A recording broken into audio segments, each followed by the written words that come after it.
Staff Sergeant Maria Rodriguez had always been careful about maintaining her appearance and composure, especially in public spaces on the base. At 28, she had earned her stripes through years of dedicated service, leading her unit through 2 overseas deployments and countless training exercises. Her compact frame belied the authority she commanded, and her dark hair was always pulled back in regulation style, never a strand out of place. The Camp Pendleton cafeteria buzzed with its usual lunchtime energy. Marines of all ranks filled the tables, their conversations creating a steady hum that mixed with the clatter of trays and the occasional bark of laughter. Maria had chosen to eat alone today, something she rarely did, but she needed time to review the training reports that lay spread across her small corner table. Her unit was preparing for another deployment, and every detail mattered. She wore her standard camouflage utilities without any visible rank insignia on her collar, having removed them earlier during a maintenance inspection of her gear. It was a minor oversight that she planned to correct after lunch, but for now, she looked like any other enlisted Marine grabbing a quick meal. The cafeteria's layout was familiar to everyone who frequented it. Long tables stretched across the main floor, with a serving line that snaked around the perimeter. The afternoon sun streamed through high windows, casting rectangular patches of light across the linoleum floor. The smell of grilled chicken and industrial-strength coffee filled the air, mixing with the underlying scent of cleaning supplies that seemed to permeate every military facility. Maria had positioned herself at a table near the back wall, close to the emergency exit.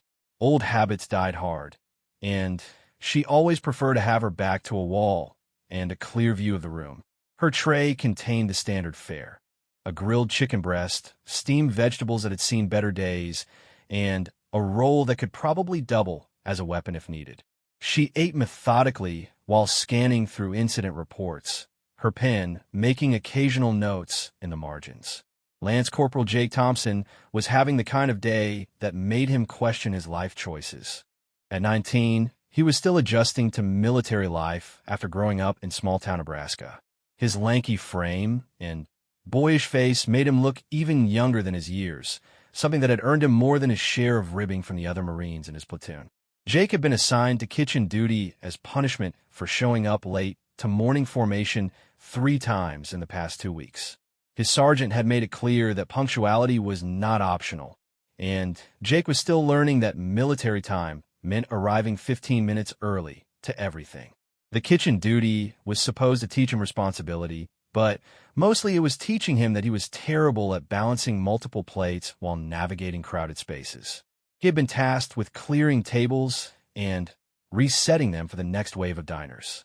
It was monotonous work, but it gave him time to think about his upcoming leave.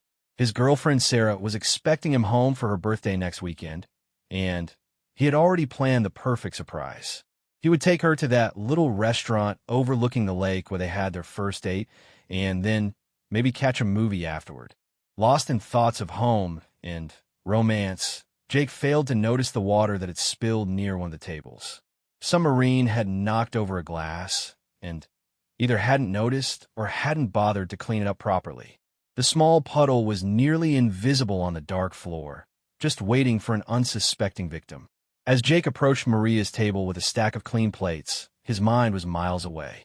He was thinking about the ring his grandmother had left him, wondering if it was too soon to propose. They had only been together for 8 months, but military life had a way of making everything feel urgent.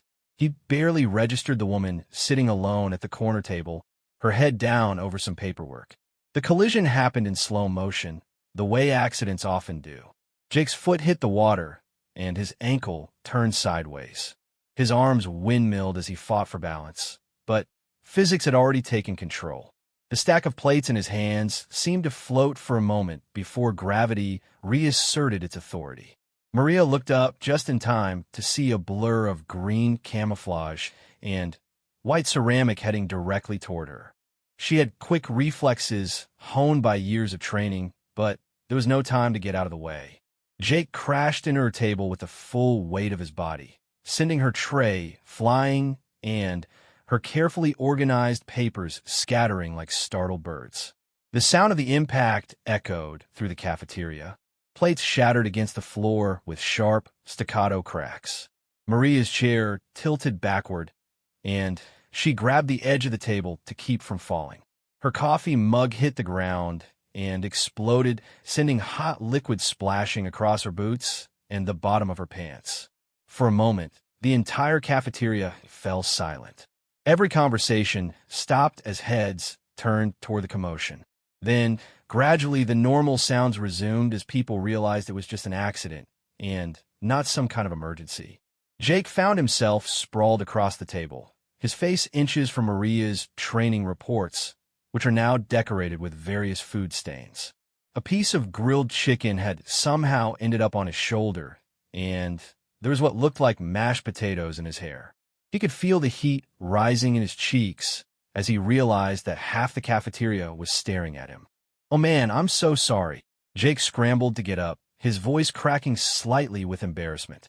He reached out to help gather the scattered papers, but his hands were shaking, and he only managed to smear the food stains worse. "I didn't see the water, and I'm really sorry about this." Maria sat back in her chair, surveying the damage. Her uniform was stained with coffee and what appeared to be gravy from someone else's lunch. Her reports would need to be reprinted, and she had a meeting with the colonel in 2 hours. But looking at the young Marine's mortified expression, she felt more sympathy than anger. "It's okay," she said, standing up and brushing off her pants. "Accidents happen." She began picking up the larger pieces of the broken plates, being careful not to cut herself on the sharp edges. "Are you hurt?" Jake shook his head, though his pride was definitely bruised. He had been in the Marines for 8 months and had managed to avoid any major embarrassments until now. This was exactly the kind of thing that would follow him around for weeks, maybe months. His platoon mates would never let him live this down. "No, ma'am, I'm fine," he said, continuing to apologize as he helped clean up the mess. "I'll pay for dry cleaning or whatever you need. This is all my fault." Other Marines had begun to help with the cleanup. Someone brought towels to soak up the spilled liquids, while another person swept up the broken ceramic. The cafeteria staff appeared with a mop and bucket, and within minutes, the area was back to normal, though Maria's table remained empty and stained. As Jake continued to apologize, Maria found herself studying his face. He was clearly new, probably fresh out of boot camp based on his nervous demeanor and the way he kept calling her ma'am despite not knowing her rank. His genuine distress over the accident was actually refreshing compared to some of the more seasoned Marines who might have just shrugged it off. "What's your name, Marine?" she asked, gathering the last of her papers. "Lance Corporal Thompson, Mom." Jake Thompson. He stood at a modified position of attention, his hands clasped behind his back despite the informal setting. "Well, Lance Corporal Thompson, like I said, accidents happen. You might want to be more careful about watching where you're walking, especially when you're carrying breakables." Her tone was firm, but not unkind, more instructional than scolding. Jake nodded vigorously. "Yes, ma'am. Absolutely. I'll be more careful." He paused, then added, "I really am sorry about your paperwork and your uniform." Maria looked down at her stained camouflage pants and couldn't help but smile slightly. It was just clothing, and the reports could be reprinted. In the grand scheme of military life, this barely registered as an inconvenience. She had faced much worse during her deployments overseas. "Don't worry about it," she said, slinging her bag over her shoulder. "Just learn from it and move on."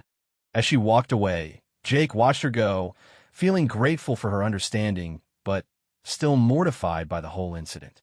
He had no way of knowing that the woman he had just crashed into was not just another enlisted Marine, but a staff sergeant with years of experience and a reputation for excellence that extended far beyond her current unit. The cafeteria returned to its normal rhythm, but Jake spent the rest of his kitchen duty replaying the accident in his mind. Every time he thought about it, he felt his face flush with embarrassment all over again. He wondered if he would see the woman again, and hoped that if he did, she would have forgotten all about their disastrous first meeting. Meanwhile, Maria made her way back to her barracks to change uniforms and reprint her reports. As she walked, she found herself thinking about the young Marine's obvious inexperience and wondering what unit he was assigned to. Camp Pendleton was huge, with thousands of Marines, so the chances of running into him again were relatively small. She had no idea that fate would have other plans, or that their next meeting would be far more complicated than a simple cafeteria accident. The military was a small world, and paths had a way of crossing when you least expected them to. 3 days passed before Jake Thompson's embarrassing cafeteria incident began to fade from his immediate thoughts. He had told his roommate about it that evening, and word had spread through his unit faster than gossip at a small-town barbershop. His fellow Marines had taken great pleasure in calling him Crash for the past few days, though the nickname was said with good humor rather than malice. Jake was settling into his routine at Camp Pendleton, learning to navigate the complex social hierarchy that existed within the Corps. Every military installation had its unwritten rules, its informal networks of information, and influence that could make or break a young Marine's experience. He was slowly figuring out who to avoid in the barracks, which sergeants had the best advice, and would get the best chow off base. His unit, Bravo Company, 2nd Battalion, was known for its rigorous training standards and high deployment rotation. The company commander, Captain Williams, was a by-the-book officer who expected nothing less than perfection from his Marines. Jake had heard stories about Captain Williams' legendary inspections, where a single loose thread or unpolished button could result in hours of additional duty. The morning of the 4th day brought news that would change everything for Bravo Company. Jake was in the middle of field stripping his rifle for the 3rd time when Sergeant Morrison burst into the barracks with barely contained excitement. "Listen up, Marines." Sergeant Morrison was a 12-year veteran with scars on his forearms and a voice that could carry across a football field. "We're getting a new staff sergeant. She's transferring in from 3rd Battalion to take over 2nd Platoon." A collective groan rose from the assembled Marines. Leadership changes were always disruptive, and 2nd Platoon had been without a permanent platoon sergeant for 6 weeks. The temporary leadership had been inconsistent, and everyone was hoping for some stability. "Before you start your whining," Morrison continued, "you should know that Staff Sergeant Rodriguez is a combat veteran with 2 deployments under her belt. She's got a reputation for being tough but fair, and I expect every one of you knuckleheads to show her the respect she's earned." Jake felt his stomach drop. Rodriguez. The name seemed familiar, but he couldn't place it immediately. Then, like a lightning bolt, the memory hit him. The woman from the cafeteria had been Hispanic, though he hadn't caught her name during their brief, embarrassing encounter. It couldn't be the same person, could it? "She'll be here tomorrow morning for a meet and greet with the platoon," Morrison was saying. "I want every one of you squared away. Fresh haircuts, pressed uniforms, and, for the love of all that's holy, clean weapons. This is her first impression of you people, and first impressions matter in this business." The rest of the day passed in a blur of preparation. Jake found himself obsessively cleaning gear that was already spotless, driven by a nagging worry that he couldn't quite shake. The Marine Corps was huge, he told himself. There were thousands of Rodriguezes in the service. The chances of it being the same woman were practically zero. But Jake had never been particularly lucky, and something in his gut told him that his streak wasn't about to change.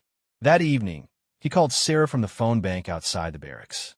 It was one of their scheduled talk times, and hearing her voice usually helped calm his nerves.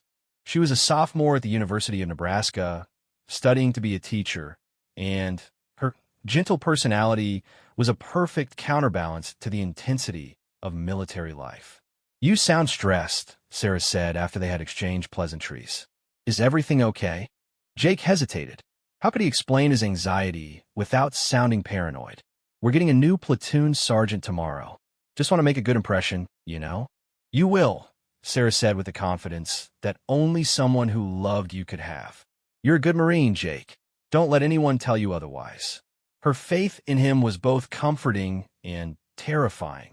Jake had enlisted partly to prove himself, to show that a small-town kid from Nebraska could make it in the big world. But days like this made him wonder if he was in over his head. The next morning came too soon. Jake woke before his alarm, his stomach churning with nervous energy. He showered, shaved, and put on a fresh uniform, checking and rechecking every detail. His boots were polished to a mirror shine, his brass gleamed, and his rifle was clean enough to perform surgery with. Bravo Company assembled in the main briefing room at 0800 hours sharp. The room was set up classroom style, with folding chairs arranged in neat rows facing a podium and whiteboard. Motivational posters covered the walls, featuring images of Marines in various combat situations alongside slogans about honor, courage, and commitment. Captain Williams entered first, followed by the other platoon leaders and senior staff. Jake's platoon, 2nd Platoon, consisted of 32 Marines of various ranks and specialties. They were a diverse group, representing every corner of America and a few places beyond.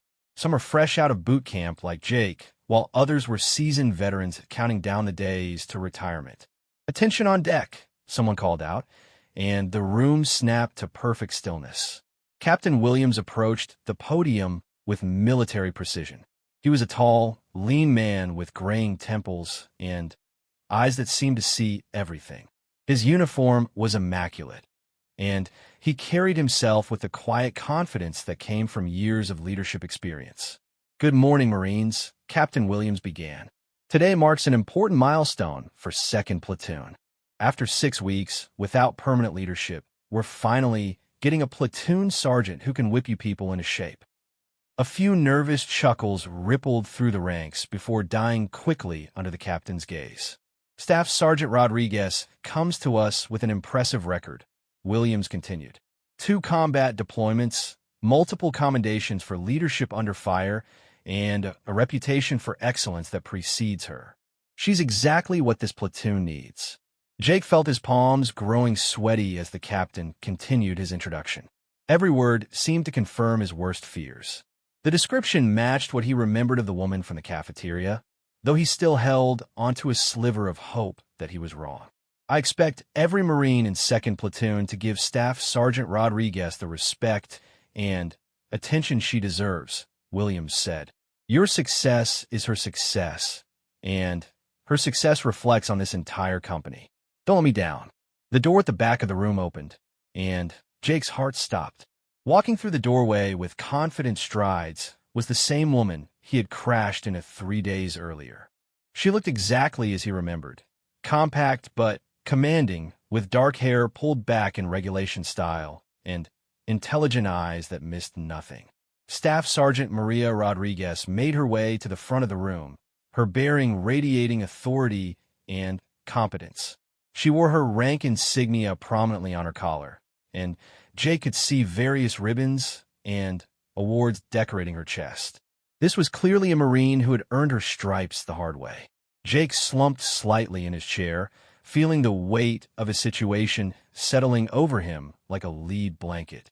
Of all the staff sergeants in the Corps, of all the units at Camp Pendleton, his new platoon leader had to be the woman he had dumped food all over in the cafeteria. Life, it seemed, had a twisted sense of humor. "Staff Sergeant Rodriguez," Captain Williams said, stepping aside to let her take the podium. "The floor is yours." Maria stepped up to address her new platoon, her eyes scanning the assembled Marines with professional assessment. Jake tried to make himself invisible, slouching down and avoiding eye contact, but he could feel her gaze moving across the room like a searchlight. "Good morning, Marines," she began, her voice clear and authoritative. "I'm Staff Sergeant Rodriguez, and I'm honored to be your new platoon sergeant. I know some of you have been wondering what to expect from new leadership, so let me be clear about my expectations." She paused, her eyes continuing to sweep across the room. Jake held his breath, waiting for the moment of recognition that would seal his fate. "I believe in training hard, maintaining high standards, and taking care of each other," Maria continued. "I've served in combat alongside Marines just like you, and I know what you're capable of when you're properly led and motivated." Her gaze stopped moving, settling directly on Jake's face. For a moment, their eyes met, and Jake saw a flicker of recognition cross her features. Her expression remained professional, but he caught the slight widening of her eyes that indicated she remembered him. Jake felt his face burning with embarrassment. Of all the ways to meet your new boss, accidentally assault them in a cafeteria had to rank among the worst possible scenarios. He wondered if she would call him out in front of the entire platoon, making an example of him from the very beginning. But Maria simply continued with her introduction, her voice never wavering. I don't believe in playing favorites or holding grudges. Every Marine in this platoon starts with a clean slate, regardless of what may have happened in the past. The phrase clean slate seemed directed at Jake, though she delivered it in a way that could apply to anyone. It was a small mercy, but Jake wasn't sure if it was genuine forgiveness or simply professional courtesy. Over the next few weeks, I'll be getting to know each of you individually, Maria said. I want to understand your strengths, your weaknesses, and your goals. My job is to make you better Marines and to ensure that this platoon operates as a cohesive unit. She outlined her philosophy of leadership, her expectations for training, and her approach to discipline. It was clear that she was experienced and competent but also fair-minded. Jake found himself impressed despite his nervousness. Are there any questions? She asked as she concluded her remarks. The room remained silent. Marines were generally reluctant to ask questions during initial meetings, preferring to wait and see how new leadership would actually perform. Very well, Maria said. Platoon sergeants will coordinate with me to set up individual meetings over the next week. I want to see each Marine personally within 7 days. Captain Williams returned to the podium as Maria stepped aside. You heard the staff sergeant. I expect full cooperation from everyone. Dismissed. The Marines began to file out of the room, their conversations subdued as they processed the change in leadership. Jake tried to blend in with the crowd, hoping to escape without further notice, but his luck had run out. Lance Corporal Thompson, Staff Sergeant Rodriguez called out, her voice cutting through the general chatter. A word, please. Jake felt every eye in the room turn toward him as his fellow Marines paused their exodus to see what was happening. He could practically hear the wheels turning in their minds, wondering what the new platoon sergeant wanted with Crash Thompson. Yes, Staff Sergeant, Jake replied, his voice sounding strange and distant to his own ears. He made his way to the front of the room as the last of the other Marines filed out, leaving him alone with his new boss and the weight of his impending doom. The briefing room felt enormous with just the two of them in it. Jake stood at attention, his eyes focused on a point somewhere above Staff Sergeant Rodriguez's head, the way he had been taught in boot camp. The silence stretched between them like a taut wire, and Jake could hear his own heartbeat drumming in his ears. Maria studied the young Marine in front of her, noting his rigid posture and the slight tremor in his hands. She remembered their encounter in the cafeteria clearly now, and she could see that he was expecting the worst possible outcome. His nervousness was almost palpable, radiating off him in waves. At ease, Thompson, she said, her voice softer than it had been during her formal presentation. I'm not going to bite your head off. Jake relaxed his stance slightly, but remained visibly tense. Thank you, Staff Sergeant.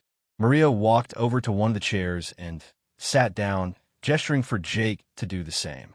It was a calculated move, designed to make the conversation feel less like an interrogation and more like a discussion between Marines. I assume you remember our meeting the other day, she said, a hint of amusement creeping into her voice. Jake's face flushed red. Yes, Staff Sergeant. I want to apologize again for that. It was completely my fault, and I should have been paying better attention to where I was going. You already apologized, Maria replied. Multiple times, if I recall correctly. The question now is what we do moving forward. Jake nodded, unsure of how to respond. Was she going to transfer him to another platoon? Write him up for the incident? He had heard stories of Marines being punished for much less, and accidentally assaulting a staff sergeant seemed like grounds for serious disciplinary action. Tell me about yourself, Thompson, Maria said, leaning back in her chair. Where are you from? What brought you to the Marines? The question caught Jake off guard. He had been prepared for accusations and punishment, not small talk. I'm from Nebraska, Staff Sergeant. Small town called Columbus. I enlisted because... He paused, trying to find the right words. I wanted to serve my country and prove that I could make something of myself. And how's that working out for you so far? Jay considered the question honestly. It's been challenging, Staff Sergeant. Everything here is different from what I'm used to. The pace, the standards, the way people interact. I'm still learning. Maria nodded approvingly. At least you're honest about it. A lot of young Marines try to pretend they have everything figured out when they clearly don't. She stood up and walked over to the whiteboard, picking up a marker and drawing a simple timeline. Let me tell you something about the Marines, Thompson. We don't expect perfection from day one. What we expect is effort, honesty, and a willingness to learn from your mistakes. Jake watched as she marked various points on the timeline, each representing different stages of military development. I was probably worse than you when I first arrived at Camp Pendleton, Maria continued. I was angry, defensive, and convinced that everyone was trying to set me up for failure. It took me months to realize that my supervisors weren't my enemies. They were trying to make me better. This revelation surprised Jake. It was hard to imagine the confident, competent woman in front of him ever struggling with military life. The incident in the cafeteria tells me several things about you, Maria said, turning back to face him. First, you have the situational awareness of a brick wall when you're distracted. Second, you take responsibility for your actions instead of making excuses. Third, you genuinely care about how your actions affect other people. She sat back down, her expression serious but not unkind. Two of those three things are positive traits that can be developed. The first one could get you killed in combat if we don't fix it. Jake felt a chill run down his spine. He had been thinking of his clumsiness as an embarrassing personal failing, not a potential life or death issue. From now on, Maria said, you're going to be my special project. I'm going to work with you to develop the focus and awareness you need to succeed in this job. But I need to know that you're willing to put in the effort. Yes, Staff Sergeant, Jake replied without hesitation. I'll do whatever it takes. Good, because this isn't going to be easy, and there are going to be times when you want to quit. The training will be intense, and I'm going to push you harder than you've ever been pushed before. She opened a folder that had been sitting on the table and pulled out Jake's service record. It was thin, given his short time in service, but it contained his test scores, fitness evaluations, and comment from his previous supervisors. Your marksmanship scores are above average, she noted, scanning the documents. Your physical fitness is solid. Your academic performance in military subjects is good. The problem seems to be with practical application under stress. Jake nodded. I tend to overthink things when I'm nervous, Staff Sergeant. It's like my brain gets stuck in a loop, and I stop paying attention to what's happening around me. That's actually a very insightful self-assessment, Maria said, looking up from the papers. Most Marines your age wouldn't be able to articulate the problem that clearly. She closed the folder and leaned forward, her expression becoming more intense. Here's what's going to happen. Starting tomorrow, you're going to report to me every morning at 0530 for additional training. We're going to work on situational awareness, stress management, and practical problem solving. Jake felt his stomach tighten. Getting up at 0530 meant he would need to be awake by 0500 at the latest, and he was already struggling to get enough sleep with his regular duties. This training is voluntary, Maria continued. I can't order you to participate in something that goes beyond your normal duties. But I strongly recommend that you accept the opportunity. I accept, Staff Sergeant, Jake said immediately. The thought of extra training was daunting, but the alternative, continuing to struggle and potentially washing out of the Marines, was even worse. Excellent. One more thing, Thompson. What happened in the cafeteria stays between us. I don't want the other Marines thinking I'm playing favorites or that you're getting special treatment because of some personal connection. As far as everyone else is concerned, you're getting additional training because you show potential that needs to be developed. Jake nodded gratefully. He had been worried that the story would follow him around the platoon, marking him as the Marine who had attacked the new Staff Sergeant with a tray of food. Do you have any questions? Maria asked. Just one, Staff Sergeant. Why are you doing this for me? I mean, you could just write me off as a screw-up and move on. Maria was quiet for a moment, considering her answer. Because someone did it for me once when I was young and stupid and making mistakes that could have ended my career. A good leader doesn't just manage the Marines who are already performing well. They find the ones who are struggling and help them reach their potential. She stood up, indicating that the meeting was over. 0530 tomorrow morning, Thompson. PT field behind the barracks. Don't be late. I won't, Staff Sergeant. Thank you for this opportunity. As Jake left the briefing room, he felt a mixture of relief and apprehension. Relief that he wasn't being punished for the cafeteria incident, and apprehension about what the additional training would entail. Staff Sergeant Rodriguez had a reputation for being tough, and he was about to experience that firsthand. The rest of the day passed normally, with routine training exercises and administrative tasks. Jake's fellow Marines peppered him with questions about his private conversation with the new staff sergeant, but he deflected them as best he could without lying outright. That evening, he called Sarah again, needing to hear a friendly voice before facing whatever tomorrow would bring. "You sound different," she observed after they had talked for a few minutes. "More focused, maybe?" "I think I might have caught a break," Jake said, being careful not to reveal any details that might compromise military security. "My new boss seems like she might actually want to help me succeed." "That's wonderful. I told you that good things would happen if you just hung in there." As they talked, Jake found himself thinking about Staff Sergeant Rodriguez's words about potential and development. For the first time since arriving at Camp Pendleton, he felt like someone in authority actually believed he could succeed. But he also knew that belief alone wouldn't be enough. The real work was just beginning, and he would need to prove himself worthy of the investment she was making in him. The alarm clock seemed to ring almost immediately after Jake had fallen asleep, though he knew he had gotten at least 5 hours of rest. He dressed quickly in his PT gear and made his way through the pre-dawn darkness to the field behind the barracks. Staff Sergeant Rodriguez was already there, stretching in the pale light of the street lamps. She wore standard-issue PT gear, but somehow she made it look more professional than Jake ever managed to. "Good morning, Thompson," she called out as he approached. "Ready to get started?" Jake nodded, though he wasn't sure anyone could ever be truly ready for what was about to happen. "Today we're going to establish a baseline," Maria said. "I want to see how you perform under various types of stress, both physical and mental. Think of it as a diagnostic test." She led him through a series of exercises that seemed deceptively simple at first. Basic calisthenics, running, and agility drills. But as the workout progressed, she began adding complications. Verbal distractions, time pressure, and unexpected changes to the routine. By the end of the hour, Jake was exhausted and sweaty, but he had also learned something important about himself. When he was focused on specific, immediate tasks, his performance was actually quite good. It was only when his mind started wandering or when he became overwhelmed by multiple inputs that he began to struggle. "Interesting," Maria said as they cooled down with some light stretching. "Your physical capabilities are fine. The problem is mental discipline. We can work with that."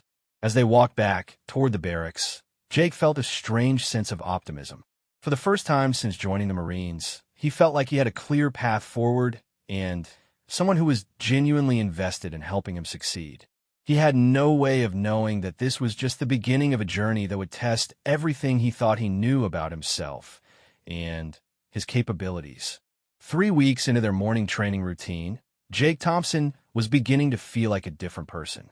The daily 0530 sessions with Staff Sergeant Rodriguez had pushed him beyond what he thought were his physical and mental limits, but the results were undeniable. His confidence was growing, his situational awareness was sharper, and even his fellow Marines had begun to notice the changes. The training itself was unlike anything Jake had experienced before. Maria didn't just focus on physical fitness or memorizing procedures. Instead, she created scenarios that forced him to think quickly while under pressure, to maintain awareness of his surroundings while solving complex problems, and to communicate effectively even when exhausted or stressed. One morning, she had him navigate an obstacle course while she called out random math problems that he had to solve and answer correctly. Another day, she made him memorize a detailed map and then recite specific locations while performing various physical tasks. Each exercise was designed to train his brain to function effectively even when his body was being pushed to its limits. The goal, she explained during one of their post-workout discussions, is to make good decision-making an automatic response, not something you have to think about consciously. In combat, you don't have time to debate with yourself about what to do next. Jake was absorbing these lessons with an enthusiasm that surprised even him. He had always been a good student in school, but this felt different. This was practical knowledge that could literally save his life and the lives of other Marines. Every skill Maria taught him felt important and relevant in a way that algebra and history never had. But the real test of his progress came during a company-wide field exercise that had been planned for months. Bravo Company would spend 5 days in the field practicing various combat scenarios and testing their readiness for deployment. It was the kind of high-stress, high-visibility exercise that could make or break a Marine's reputation within a unit. The exercise began before dawn on a Monday morning. Jake found himself assigned to a fire team led by Corporal Martinez, a veteran Marine with 2 previous deployments. The team also included Private First Class Davis, a quiet Marine from Montana, and Private Wilson, who had arrived at Camp Pendleton just 2 weeks after Jake. Their first mission was a reconnaissance patrol to gather intelligence on a simulated enemy position.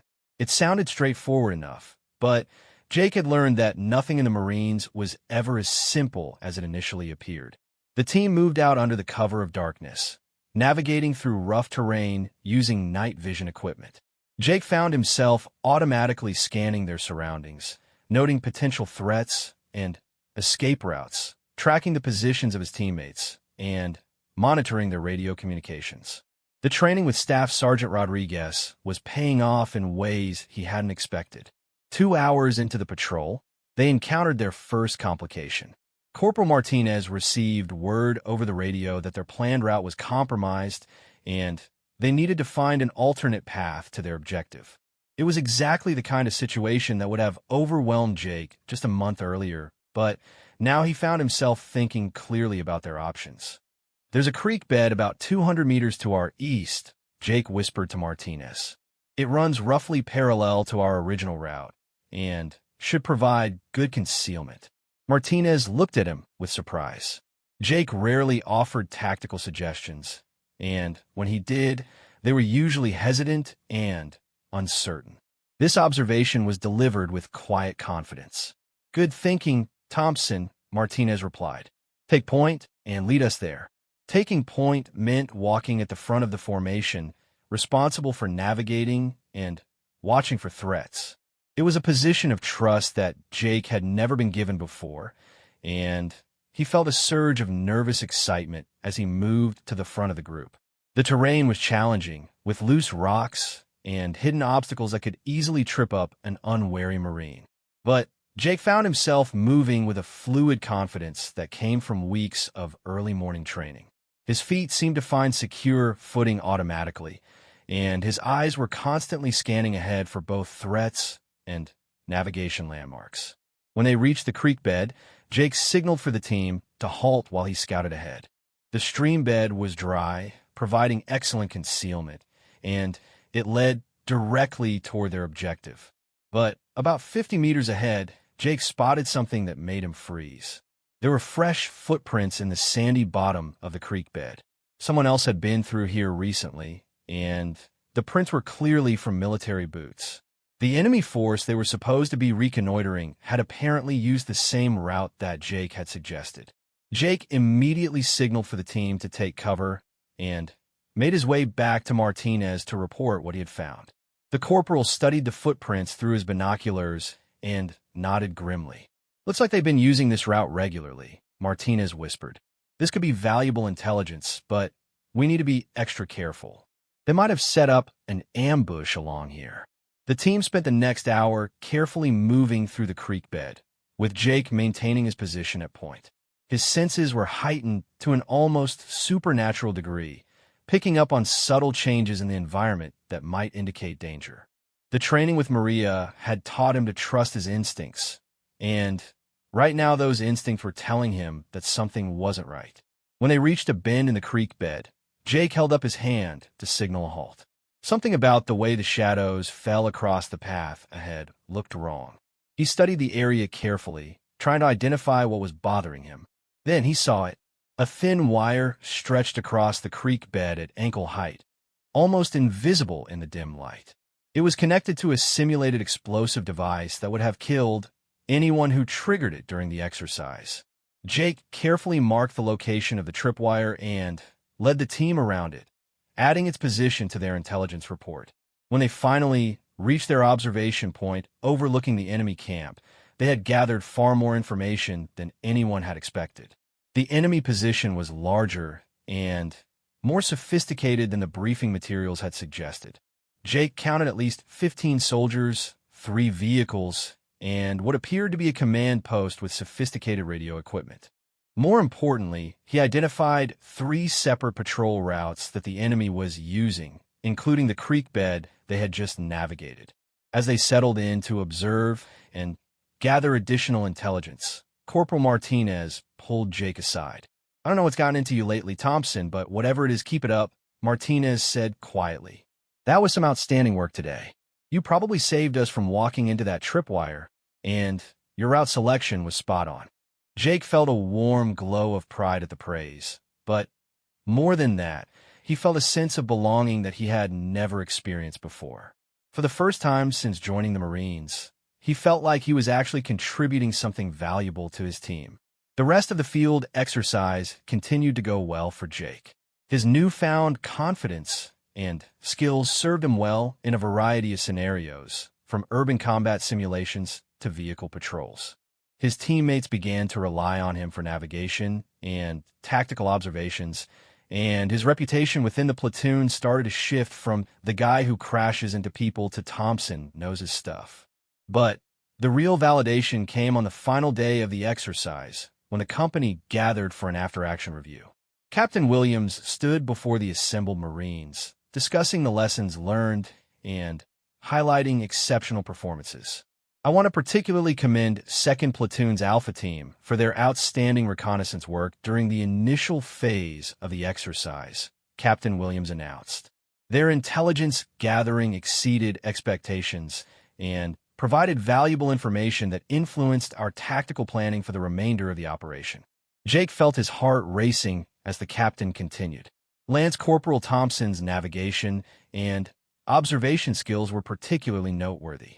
His identification of enemy patrol routes and his ability to safely guide his team through hostile territory demonstrated exactly the kind of tactical awareness we expect from our Marines. The applause that followed was genuine and warm, and Jake could see approval in the faces of his fellow Marines. But the moment that meant the most to him came when he caught sight of Staff Sergeant Rodriguez in the crowd. She was applauding along with everyone else, but more importantly, she was smiling with unmistakable pride. After the ceremony, as the company began to pack up their equipment for the return to base, Maria approached Jake. "Congratulations, Thompson," she said, her voice carrying genuine warmth. "That was exceptional work out there." "Thank you, Staff Sergeant. I couldn't have done it without the training you've been giving me." "The training just gave you the tools," Maria replied. "You're the one who chose to use them effectively. That takes character and determination that can't be taught." As they walked back toward the vehicles that would take them back to Camp Pendleton, Jake felt a profound sense of transformation. 3 weeks earlier, he had been a clumsy, uncertain Marine who seemed to stumble through every situation. Now he was being publicly recognized for his tactical skills and leadership potential. "So what happens now?" Jake asked. "Do we continue the morning training?" Maria considered the question for a moment. "I think it's time to transition to the next phase of your development. You've mastered the basics of situational awareness and stress management. Now we need to work on leadership skills and advanced tactical thinking." The prospect of more training was both exciting and daunting. Jake had come to enjoy the challenge of their morning sessions, but he knew that leadership training would push him in entirely new directions. "There's something else," Maria added. I've been talking with Captain Williams about your performance. There may be opportunities for advanced training and leadership roles coming available. Are you interested in taking on more responsibility? Jake didn't hesitate. Yes, Staff Sergeant. Absolutely. As they climbed into the transport vehicle, Jake reflected on how much his life had changed in just a few weeks. The accident in the cafeteria that had seemed like a career-ending disaster had actually been the catalyst for the most important relationship of his military career. He thought about Sarah waiting for him back home and realized that he would have new stories to tell her when they talked that evening. Stories about success and recognition rather than embarrassment and failure. But most importantly, he thought about Staff Sergeant Rodriguez and the faith she had shown in him when no one else would have bothered. She had seen potential in a clumsy, uncertain young Marine and had been willing to invest the time and effort to help him realize that potential. As the vehicle pulled away from the field exercise site, Jake made a silent promise to himself that he would continue to prove worthy of that investment. The journey was far from over, but for the first time, he could see clearly where it was leading. 6 months later, Lance Corporal Jake Thompson stood in formation as Captain Williams read the promotion orders that would advance him to corporal. The ceremony took place on the same parade ground where he had first met Staff Sergeant Rodriguez, and as he listened to the formal language that marked his progression through the ranks, Jake couldn't help but think about how far he had traveled since that embarrassing day in the cafeteria. The morning sun cast long shadows across the assembled Marines, and Jake could see his parents and the small group of family members who had been invited to witness the promotion ceremony. They had flown in from Nebraska the day before, and their faces glowed with pride as they watched their son receive recognition for his service and growth. Corporal Thompson has demonstrated exceptional leadership potential and tactical awareness during his service with Bravo Company. Captain Williams read from the citation. His dedication to self-improvement and his willingness to mentor junior Marines make him an ideal candidate for increased responsibility within our organization. Jake's mind wandered to the events that had led to this moment. After the successful field exercise, Maria had indeed transitioned their training to focus on leadership development. The 0530 sessions had evolved from physical conditioning and situational awareness drills to complex problem-solving scenarios and discussions of military leadership philosophy. She had assigned him increasing levels of responsibility within the platoon, starting with mentoring the newest Marines and gradually building up to leading small units during training exercises.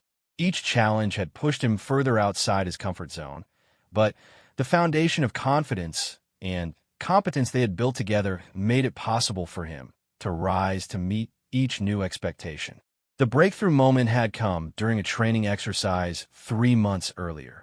Jake had been assigned to lead a squad-sized element during a simulated urban combat scenario.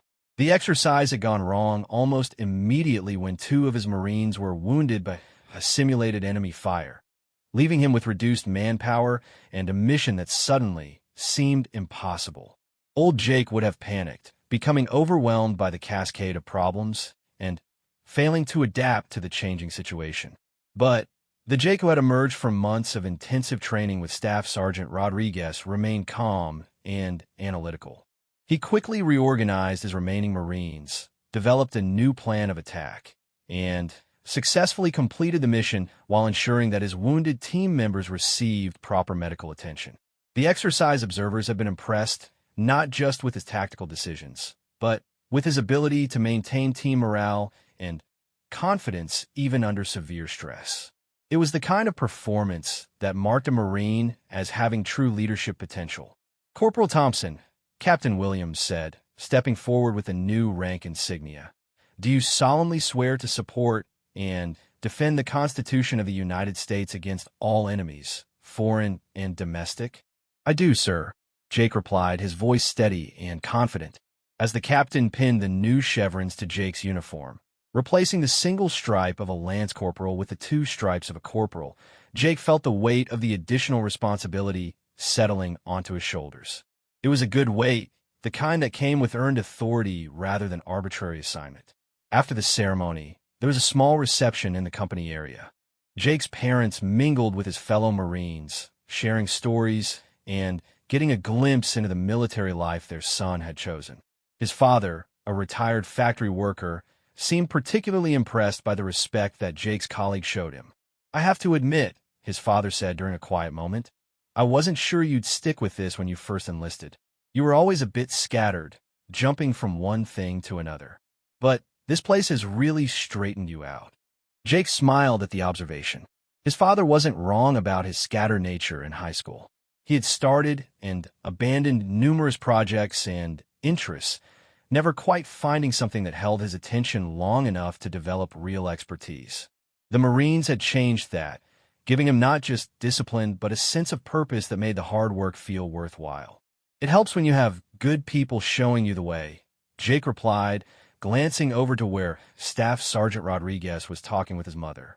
Maria had been instrumental in organizing the promotion ceremony, ensuring that Jake's family could attend and that the event properly recognized his achievements.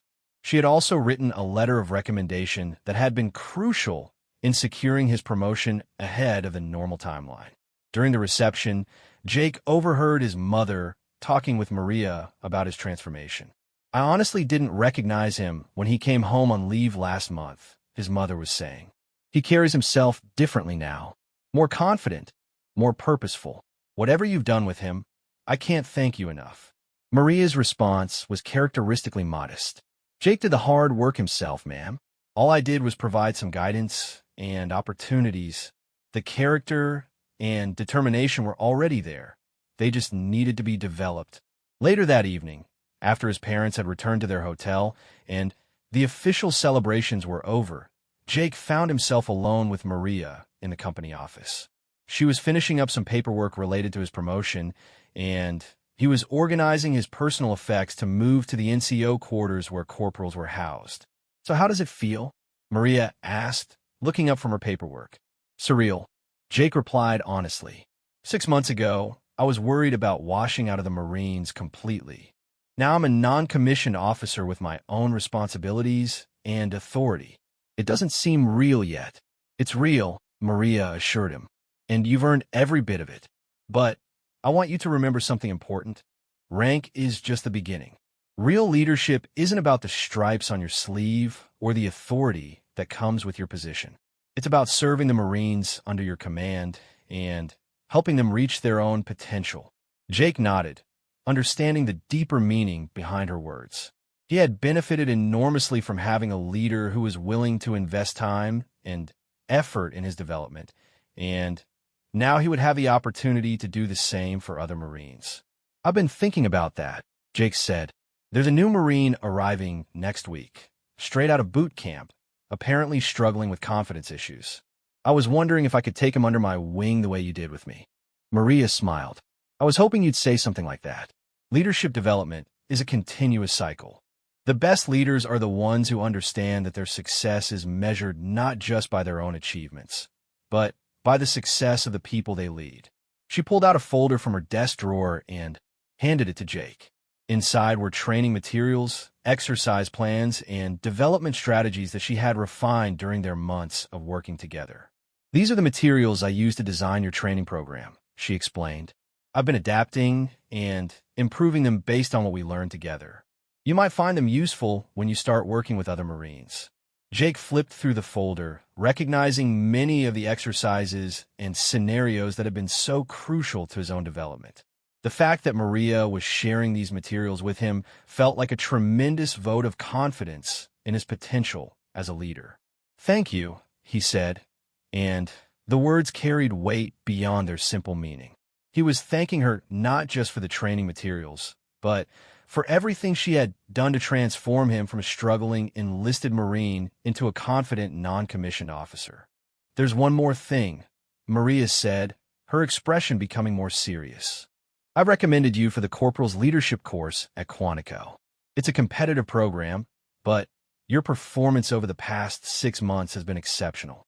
The course would provide you with advanced leadership training and open up additional career opportunities." The Corporal's Leadership course was something Jake had heard about, but never dared to hope for. It was reserved for the most promising young leaders, and successful completion often led to accelerated promotion and choice assignments. I don't know what to say, Jake replied. The opportunity to attend that course would be incredible. You don't need to say anything, Maria said. Just keep doing what you've been doing. Stay focused, keep learning, and remember that every Marine deserves the same kind of investment that was made in you. As they finished their conversation and prepared to leave the office, Jake reflected on the strange chain of events that had brought them to this point. A clumsy accident in a cafeteria had led to the most important mentoring relationship of his life, which had in turn transformed him from a struggling enlistee into a Marine with genuine leadership potential. 3 weeks later, Jake received official notification that he had been accepted into the Corporal's Leadership course. He would be leaving for Quantico in 6 weeks, and the assignment came with recommendations for accelerated promotion upon successful completion. The night before he was scheduled to depart for Virginia, Jake and Maria met one final time for what had become their traditional early morning training session. But instead of exercises and scenarios, they simply walked around the base talking about leadership, career development, and the responsibilities that came with authority. I want you to promise me something, Maria said as they concluded their walk near the same cafeteria where they had first met. When you're successful, and you will be successful, don't forget where you came from. Remember that every Marine has potential, even the ones who seem hopeless at first glance. I promise, Jake said, and he meant it completely. Years later, when Sergeant Major Jake Thompson retired from the Marine Corps after a distinguished career that included multiple combat deployments, successful command assignments, and a reputation as one of the most effective Marine leaders of his generation, he would trace it all back to a chance encounter in a cafeteria at Camp Pendleton. He never forgot the lesson that Staff Sergeant Rodriguez had taught him about the importance of investing in people, and throughout his career he made it a point to identify struggling Marines and provide them with the same kind of mentorship that had transformed his own life. The cafeteria accident that had seemed like such a disaster at the time had actually been the first step in a journey that would define not just his own career, but the careers of dozens of Marines who benefited from the leadership development skills he had learned from Maria Rodriguez. Sometimes, Jake would reflect, the most important moments in life come disguised as embarrassing accidents. The key was recognizing the opportunity hidden within the disaster and having the courage to accept help when it was offered. As he looked back on his career from the perspective of retirement, Jake realized that the best leaders weren't the ones who never made mistakes. They were the ones who learned from their mistakes and used those lessons to help others avoid the same pitfalls.